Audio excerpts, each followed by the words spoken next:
Por que nós temos tanta facilidade em esquecer?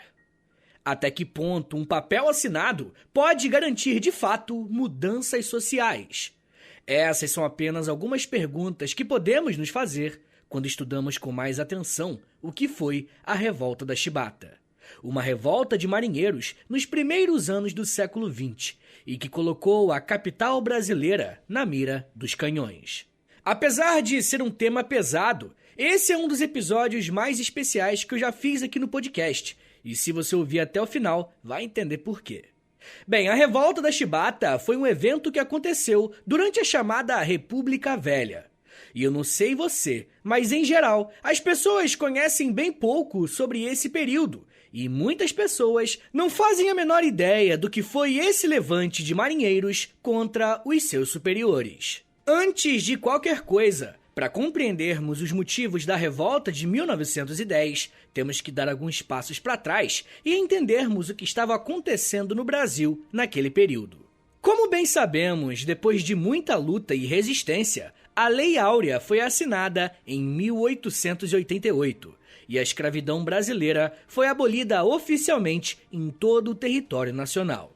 E apesar de ser uma grande conquista, essa proibição era apenas o primeiro passo que deveria ser dado para que a população negra brasileira pudesse ter a oportunidade de ter uma vida minimamente digna. Porém, infelizmente, a abolição da escravidão não foi acompanhada de um projeto que colocava as pessoas ex-escravizadas como cidadãos de fato. Nesse ponto, muita gente se pergunta: mas por que confiar ao Estado a responsabilidade de dar uma condição digna de vida para essas pessoas? A liberdade já não é o suficiente? Bom, esse raciocínio só estaria certo se não fosse esse mesmo Estado que permitiu legalmente a escravização de pessoas por mais de 300 anos no Brasil. E esse é o ponto. Não teve compensação indenizatória, não teve reforma agrária, não teve nada do tipo. A população negra brasileira foi jogada à própria sorte. E eu nem preciso dizer que com esse tipo de fim da escravidão, diversos tipos de problemas sociais surgiram de maneira quase que imediata.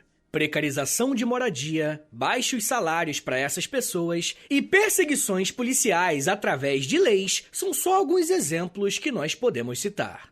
Eu vou falar um pouco mais sobre isso no episódio exclusivo dessa semana para os apoiadores lá no Apoia-se. Se você quiser ouvir esse episódio e os outros quase 70 que tem por lá, é só acessar apoia.se/História em Meia Hora, assinar qualquer plano, que você vai ter acesso a todos esses episódios, beleza? apoia.se/História em Meia Hora. Mas enfim, gente, se não bastasse tudo isso, pouco mais de um ano após a abolição da escravidão, a monarquia brasileira sofreu um golpe e a República foi instaurada. 1889 foi marcado pelo ano em que os republicanos deram golpe e tomaram o poder no Brasil. E eles tentaram, então, modernizar o país, começando pela política. Pouco se fala sobre isso, mas a proclamação da República, da forma que foi, também agiu para prejudicar a vida da população negra. E eu não sei se você já ouviu o hino da República, mas tem um trecho que diz: liberdade, liberdade, abre as asas sobre nós. Das lutas na tempestade, dá que ouçamos tua voz. Nós nem cremos que escravos outrora tenha havido em tão nobre país.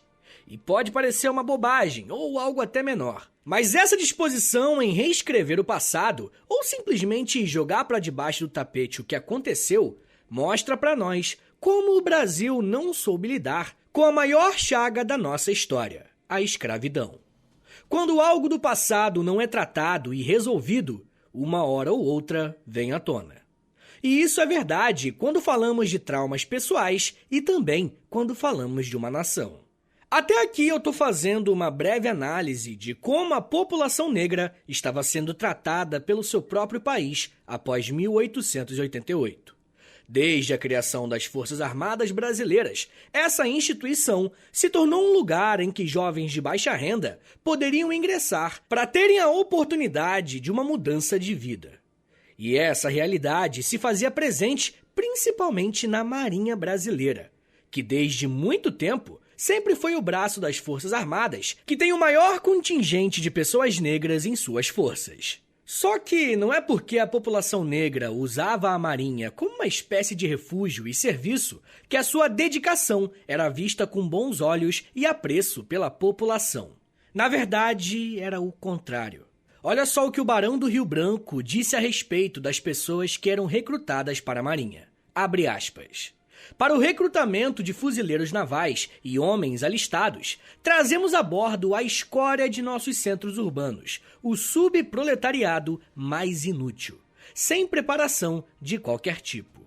Ex-escravos e filhos de escravos compõem as tripulações de nossos navios, a maioria deles de pele escura ou de mulatos escuros. Fecha aspas. E hoje beira o absurdo ouvir esse tipo de comentário.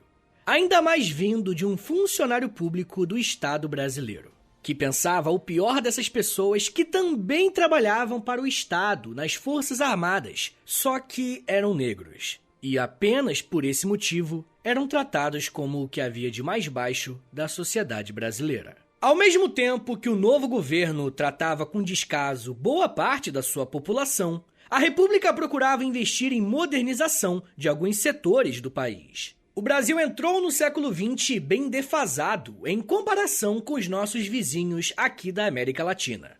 Se pensarmos na questão militar, mais especificamente na Marinha, que é o nosso foco aqui hoje, veremos que o Brasil tinha uma frota naval muito mais atrasada que a Argentina e o Chile, por exemplo. Quando as receitas do país começaram a melhorar após o boom das exportações do café e da borracha, muitos políticos acreditaram que seria o melhor momento de investir em uma frota naval melhor, muito mais bem preparada e moderna. Para a classe política, ter uma marinha forte seria um sinal de que o país era forte. Em 1904, o Congresso Nacional trabalhou bastante para aprovar um projeto que permitia a compra de navios vindos da Inglaterra. E sabemos bem a tradição da Inglaterra com sua marinha. Mas, além disso, o que o Brasil estava comprando era um item completamente diferente de tudo que nós tínhamos por aqui. Nos primeiros anos do século XX, o Brasil se dispôs a comprar 3 encouraçados, um dos maiores e mais potentes navios de guerra disponíveis na época. E apesar dessa aparente modernização da sua frota, o Brasil ainda mostrava o quanto era, ou ainda é, contraditório. Ao mesmo tempo que o governo brasileiro estava investindo pesado em modernizar a Marinha, essa mesma Marinha parecia estar parada no tempo. Lembra que quase agora eu disse para vocês que a maior parte dos tripulantes da Marinha eram negros? Então, esse fato é extremamente importante, porque a população negra dentro da Marinha vai ser tratada de forma desumana. A Marinha brasileira vai reproduzir muitos aspectos que eram presentes no período escravista do país. A autora Anne M. Schneider, por exemplo, vai dizer que a Marinha vai ser usada como um depósito de pessoas indesejadas na sociedade. E eu sei que o termo depósito é um pouco pesado, mas quando falamos do quanto a nossa sociedade foi e ainda é racista, é preciso usar os termos que mostram o quanto a realidade era e ainda é cruel. A lógica era mais ou menos o seguinte: esses jovens negros que não eram mais escravizados eram retirados do convívio social, mas eram mandados para a Marinha para servirem a nação. E aí você tem que me perguntar, pô Vitão, como que essa galera foi retirada da sociedade? Bom, quando um jovem negro era órfão, pobre ou até teve alguma passagem pela polícia, ele era obrigado a entrar na Marinha. E uma vez que você entrava no sistema, o seu tempo de serviço poderia chegar até 14 anos de trabalho compulsório. E sim, você não está ouvindo errado, eu falei 14 anos. O número de pessoas que se voluntariavam para servirem o exército era muito mais baixo em relação às pessoas que entravam na Marinha de forma obrigatória. Além dessa questão da entrada na Marinha, uma vez lá dentro, eles recebiam condições extremamente precárias de sobrevivência. O salário, chamado de soldo, era muito baixo. A alimentação para os negros era diferente da alimentação para os brancos. Até os dormitórios eram separados. O lugar em que os marinheiros negros dormiam se pareciam muito com celas de cadeia. E se não bastasse tudo isso, nenhum negro poderia assumir posições de liderança dentro da hierarquia da Marinha, que era de exclusividade para homens brancos. Por melhor e mais disciplinado que você fosse, se sua pele fosse negra, você estaria afadado a ser considerado alguém inferior dentro dos navios. Dentre todas essas coisas que eu citei, talvez a mais cruel e criminosa contra esses marinheiros sejam os castigos físicos. Sim, quando o marinheiro era penalizado por alguma situação, ele recebia castigos físicos, quase sempre com chibatadas. A chibatada era um tipo de castigo usado desde o período da escravidão. E você já deve ter visto alguma imagem mostrando uma pessoa escravizada num tronco enquanto recebia chibatadas nas costas. Os senhores de escravos faziam isso porque os escravizados eram a sua propriedade. Logo, julgavam que poderiam fazer o que bem entendessem com eles. O castigo da chibata já havia sido proibido pelo governo brasileiro desde 1824. E essa proibição só chegou ao exército em 1874. Porém, mesmo com essas leis dizendo que era ilegal bater em pessoas das Forças Armadas com chibata, a Marinha mantinha essas práticas. A Marinha editou um decreto em 1889 proibindo as chibatadas, mas nem chegou perto de ser respeitado. Os oficiais continuaram realizando os castigos como se nada tivesse acontecido. E a pergunta que precisamos nos fazer em relação a essa situação é por quê? Por que a Marinha achava que isso era normal, mesmo depois de um bom tempo da escravidão já ter acabado? Os homens que recebiam esse tipo de castigo eram homens livres, pelo menos na teoria, né? Muitos historiadores e sociólogos estudam essa questão e são unânimes em dizer que existe uma continuidade no pensamento escravista brasileiro. Quem fala um pouco mais sobre isso é o historiador John French, ao dizer que, abre aspas, em nossa compreensão histórica da história social e do trabalho do Brasil, ao longo do século XX, argumento que existe uma profunda continuidade entre escravo e não escravo, entre escravidão e pós-escravidão. Fecha aspas. Esse autor analisa a forma que trabalhadores negros são tratados em alguns setores da economia nas primeiras décadas do século XX. E ele afirma categoricamente que a violência contra essas pessoas é uma forma de manutenção da escravidão. Beleza, no papel a escravidão não existia mais. Porém, socialmente existem outras formas de fazer com que as pessoas negras fossem punidas como acontecia no passado. Na Marinha, isso vai ser ainda mais delicado, porque quando um tripulante era punido com chibatadas, existia uma cerimônia para a realização do castigo. Todos os tripulantes deveriam ficar enfileirados para testemunhar o castigo público. Vemos que além do castigo físico, existia também uma humilhação praticada contra marinheiros negros. Após a lei de 1889, a Marinha vai até criar um órgão específico para se responsabilizar por esses castigos. Serão as companhias correcionais da Marinha. E era uma espécie de departamento que tinha a permissão para aplicar a correção. O problema é que essa companhia estava em praticamente todas as embarcações. Na prática, não mudou quase nada. Vai ser a partir de todo esse contexto histórico e de permanências da escravidão que vai entrar na história da Marinha um homem chamado João Cândido, que vai liderar a revolta dos marinheiros contra os seus superiores e, por que não, contra o próprio sistema que os oprimia. Eu quero falar mais sobre João Cândido e o que acabou iniciando a revolta da chibata. Mas me dá um minutinho aí, tá, gente, que daqui a pouco a gente volta e eu falo um pouco mais sobre canhões, Inglaterra, castigos, memória e história preta. Segura aí, que é um minutinho só.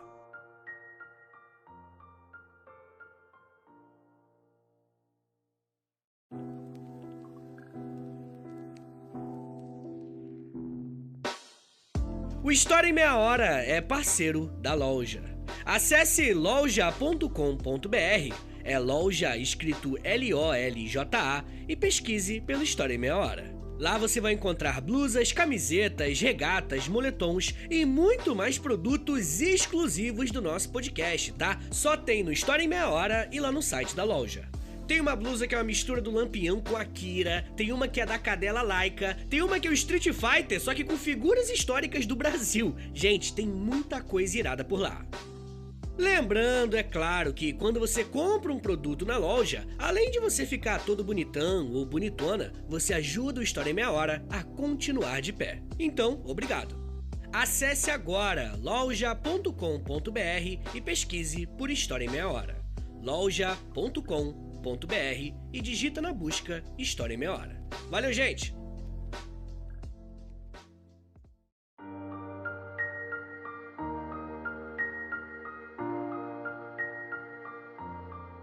A repórter pergunta: mas essa ideia de congregar marinheiros nestes comitês nasceu de onde e por quê? E João Cândido, conhecido como Almirante Negro, o maior líder da revolta da Chibata, responde: para combater os maus tratos e as más alimentações da Marinha. E acabar definitivamente com a chibata na Marinha. O caso era esse. Nós que vimos da Europa em contato com outras marinhas, não podíamos mais admitir que na Marinha do Brasil ainda o homem tirasse a camisa para ser chibateado por outro homem.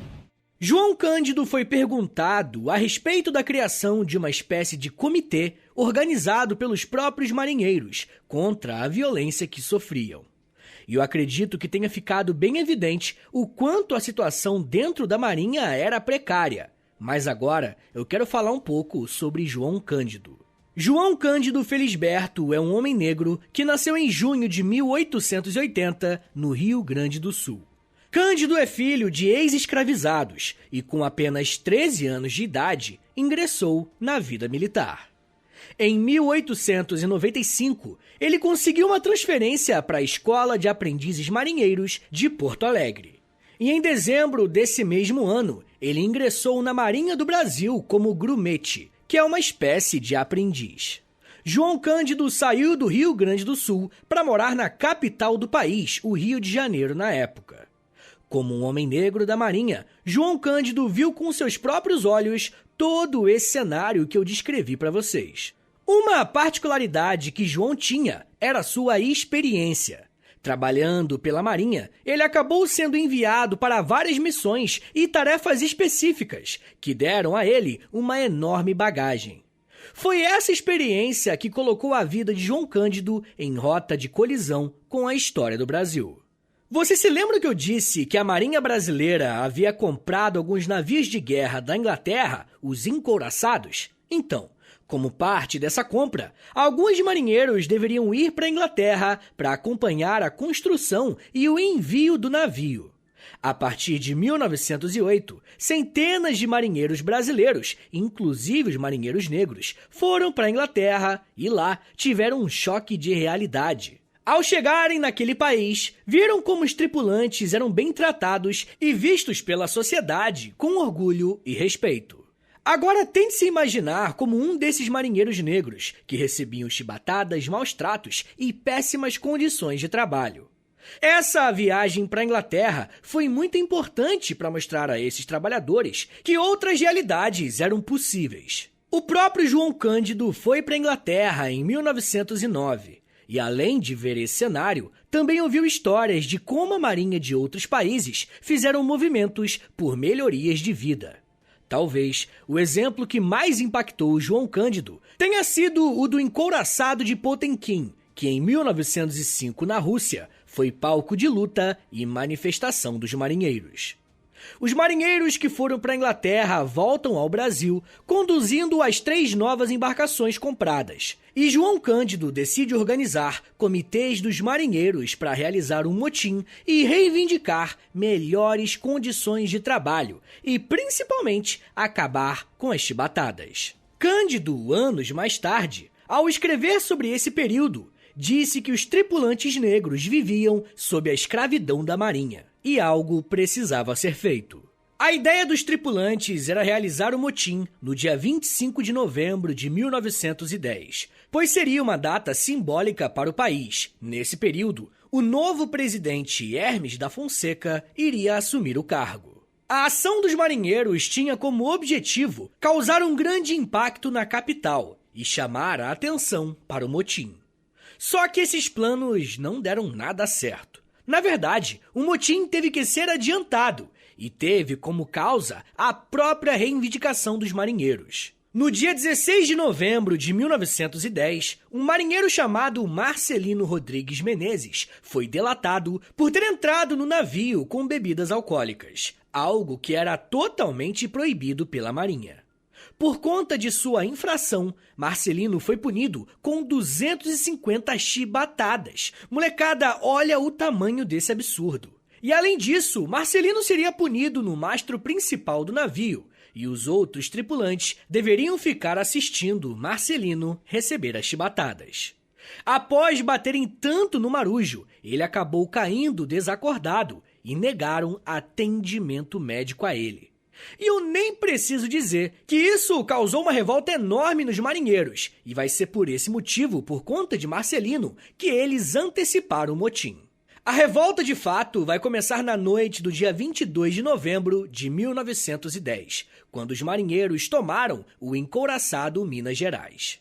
A organização dos tripulantes sob a liderança de João Cândido foi tão eficaz que, em poucas horas, eles também dominaram os navios São Paulo, o Bahia e o Deodoro, sendo que 3 deles eram embarcações compradas da Inglaterra.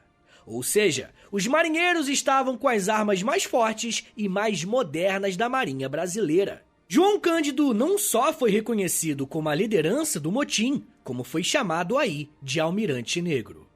E eu não sei se você tá ligado, mas almirante é o maior cargo da Marinha. Em posse dessas 4 embarcações, os marinheiros movimentaram essas máquinas de guerra para a Baía de Guanabara, para cercar a capital brasileira. Eles apontaram os canhões para a costa e começaram a fazer as suas exigências. Entre as exigências estavam um fim imediato das chibatas, melhores condições de alimentação e trabalho para os tripulantes e soldos mais justos. O dia 23 de novembro começou com a tensão nas alturas, porque a população da cidade do Rio de Janeiro acreditava que um ataque poderia ser feito a qualquer momento. E olha, alguns disparos contra a cidade até foram realizados, mas só para mostrar ao exército que eles não teriam força caso tentassem resistir aos marinheiros. Infelizmente, esses disparos acabaram atingindo 2 crianças que vieram a falecer. Politicamente, o governo brasileiro se viu em um impasse. Se eles simplesmente aceitassem as exigências dos marinheiros, isso representaria uma derrota política, pois o presidente Hermes da Fonseca foi eleito com um discurso de manutenção da ordem vigente. No dia 26 de novembro, o governo aceitou as propostas dos amotinados e iria anistiar todos os envolvidos. Então, podemos dizer que os marinheiros venceram, certo? Bem, é mais ou menos. Por mais que o governo tivesse dado a sua garantia que nenhum marinheiro seria punido, 2 dias depois, mais de 1.000 tripulantes que participaram da revolta foram dispensados por indisciplina.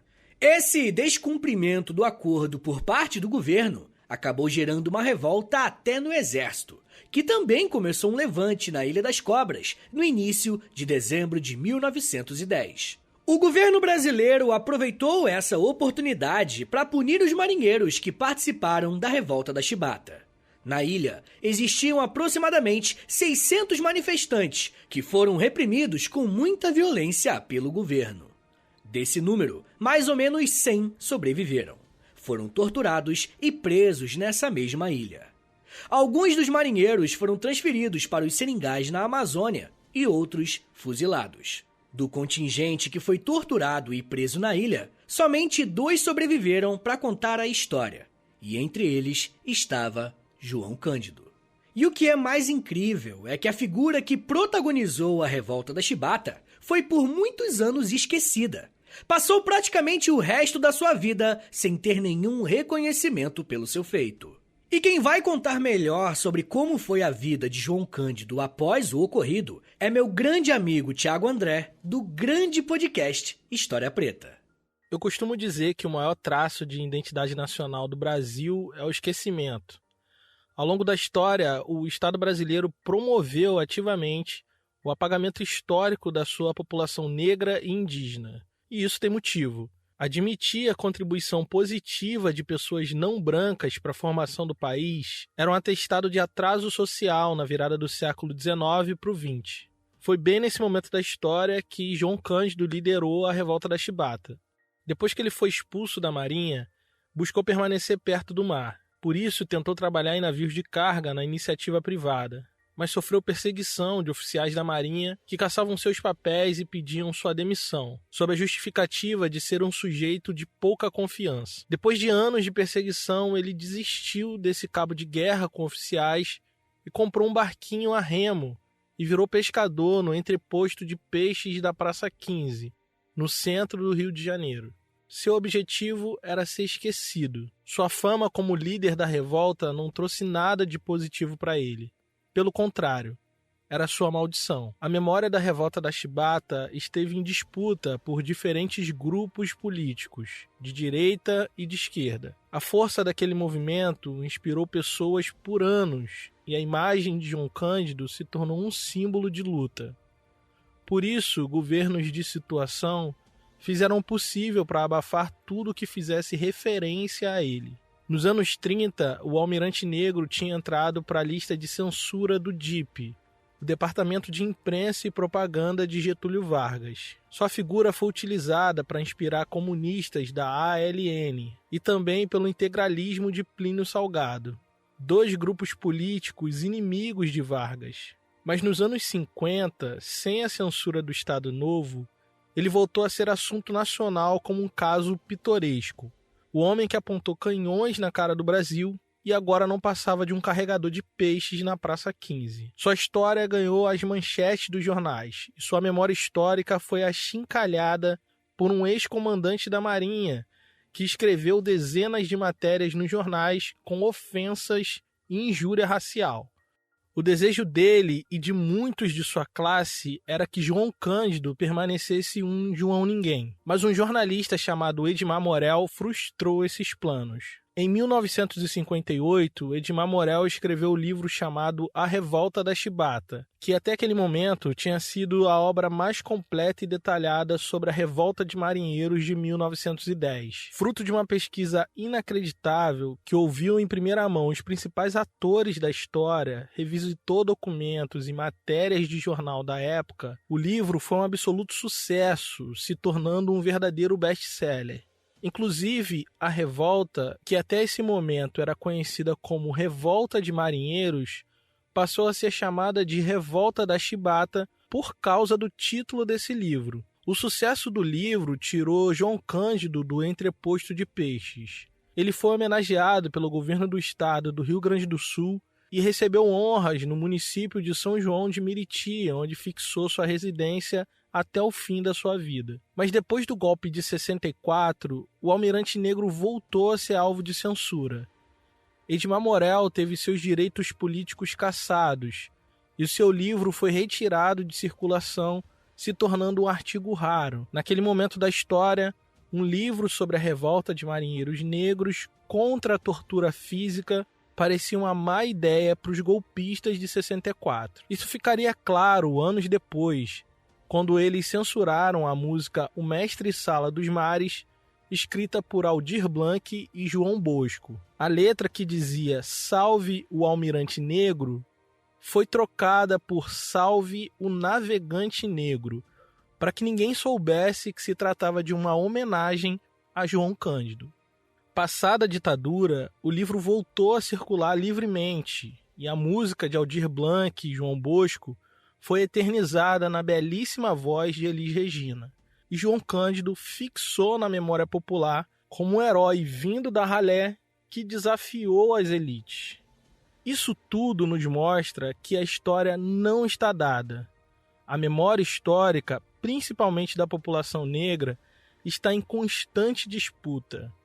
Contar essas histórias e resgatar essas memórias é muito importante para a compreensão da nossa formação nacional.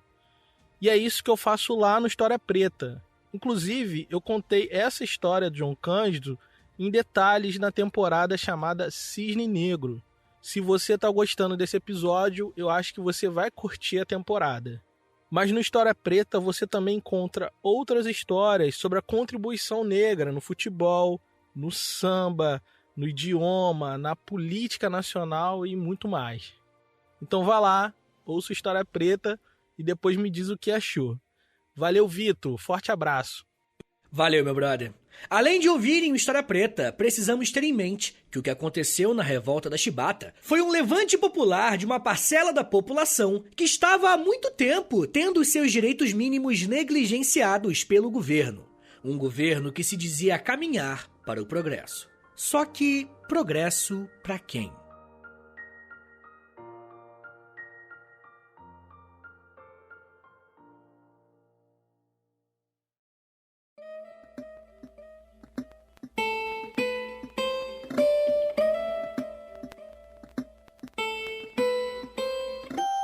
Senhores, muito obrigado por terem ouvido até aqui. Meu nome é Vitor Soares e sou professor de História. E você acabou de ouvir o História em Meia Hora. Esse tema é bem legal, rapaziada, não se esqueça, por favor, de ouvir o História Preta, dá uma passada no podcast do Thiago, que é muito bom, não é só o meu amigo, eu já falei isso com ele milhões de vezes e vou repetir aqui, eu sou fã do podcast do cara, é legitimamente muito bom e tem uma temporada enorme sobre Revolta da Chibata, sobre João Cândido e tem muita coisa legal por lá. Ouve lá e deixa um comentário falando que você chegou lá por minha causa, né, pra dar moral também. Beleza, gente? Mas é isso, se você gostou do episódio, compartilha esse episódio, por favor. Marca lá nos stories do Instagram, no @História em Meia Hora, ou você pode me marcar no Twitter também, no @H30podcast. Se você gosta do História em Meia Hora, se você quer ver esse podcast continuar de pé por muito tempo ainda, dá uma passada lá no Apoia-se, beleza? Não se esquece, é apoia.se/História em Meia Hora, que você vai ter acesso a conteúdo exclusivo, tem Clube do Livro, tem conteúdo no Instagram também, beleza? Passa lá, que tem muita coisa legal. Mas muita gente me pediu pra fazer um Pix também, então anota aí, é historiameiahora@gmail.com, que também é o meu contato. Então, se você quiser me dar uma quantia aí pra ajudar o podcast, pô, Vitão, só toma aí, porque você é gente boa, que você me ensinou alguma coisa, eu agradeço demais qualquer valor, tá bom? Rapaziada, o História em Meia Hora é um podcast que faz parte de um grupo de podcasts educativos em meia hora. Tem o História em Meia Hora, né, comigo, tem o Geografia em Meia Hora com o Vitor Augusto, tem o Astronomia em Meia Hora com a Camila Esperança, muito maneiro inclusive, e tem mais vindo aí, tá bom? Então acompanha a gente, ouve lá o Astronomia em Meia Hora e o Geografia em Meia Hora, que tem mais coisa legal chegando. Rapaziada, por favor, não se esqueça de dar 5 estrelinhas aí na avaliação do Spotify ou em outra plataforma, né? Clica aí, clica em seguir, clica no sininho também, que aí o seu celular vai avisar quando tiver episódio novo. Tá bom, gente? Então é isso, né? Me siga nas redes sociais, é @Prof. Vitor Soares no Twitter, no Instagram e no TikTok. Eu faço videozinho educativo lá no TikTok todo dia. Tá bom, gente? Então é isso. Muito obrigado, um beijo, até semana que vem! E valeu!